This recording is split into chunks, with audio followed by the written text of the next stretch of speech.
Muy buenas, bienvenidos a Programación Fácil. En el capítulo de hoy vamos a ver unos cuantos ejemplos con los bucles while y for. Empecemos por algo fácil, un bucle while con un if. A este bucle le paso como condición la variable a desde que vale 0 hasta que vale menos de 10, y en teoría se debería ejecutar del 0 al 9. Pero esto no es así porque dentro tenemos un if que dice que la condición no sea de esta forma, que se termine gracias a ese break cuando a sea igual a 5. Ya sé que se suele escribir por convención una i a las variables de los bucles, pero a mí no siempre me gusta seguir las convenciones. Así que si en mis ejemplos ves una a, una b o cualquier otra cosa en lugar de i, que sepas que es por eso. Podemos optimizar este código un poco con un bucle for. Es más rápido y fácil de hacer. Como puedes comprobar, el bucle for es ligeramente más corto. Y el resultado de los dos es exactamente el mismo. Y además podríamos mejorar un poco más este for para que la condición no sea tan larga, añadiendo un range. De esta manera tan sencilla, ya tendríamos el mismo resultado.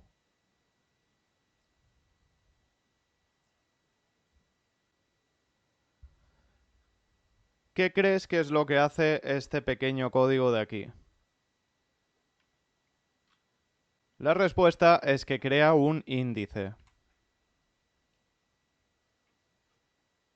Por grande que sea la lista o tupla, podemos hacer que nos lo numere automáticamente con este for, añadir una separación del tipo que queramos, yo he puesto un guión, y a continuación nos separa cada uno de los elementos.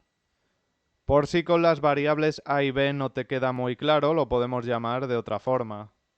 A sería el índice y b el elemento.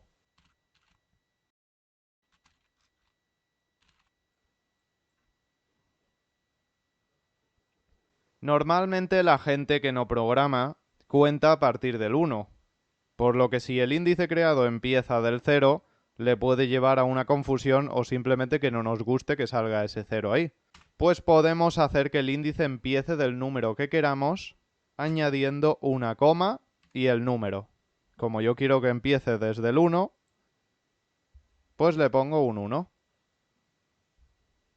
Y si le pongo un 100, por ejemplo, empezará a contar a partir del 100. Esto funciona con las listas y con las tuplas. Pero ¿qué pasa si queremos hacer un índice random, que los elementos se ordenen de cualquier forma? Esto lo podríamos hacer con una función random, o bien lo podríamos hacer con sets fácilmente. Hagamos la prueba. El set, como ya sabes, es desordenado. No tiene por qué aparecer en este orden. Y aquí le dejamos un 1. Y esta vez aparece primero el verde, azul, amarillo, rojo. Veamos si efectivamente va cambiando. Y ahora empieza por el color amarillo.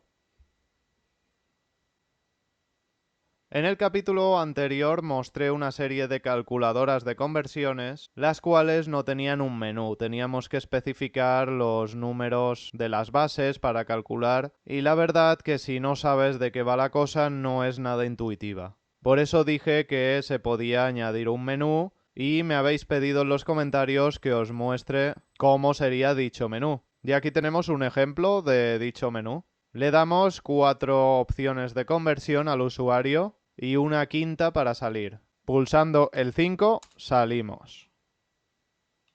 Ahora si seleccionamos, por ejemplo, la opción 2, introduce un número.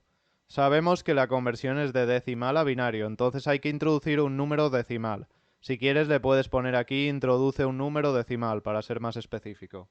Le ponemos cualquier número decimal y me lo transforma a binario. Si ponemos la opción 3 de decimal a octal. Sin problemas. La opción 4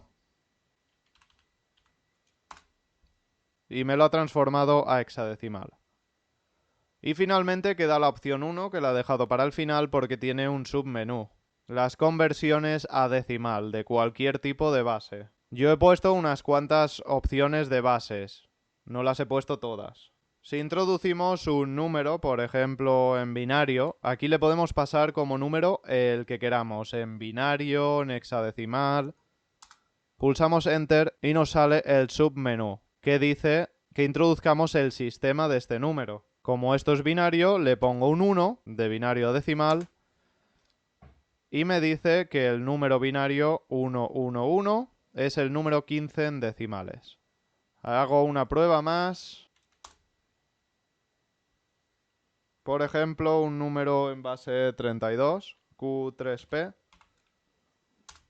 y le pongo la opción 4, base 32 a decimal. El número con base 32 Q3P es el número 26.745 en decimales.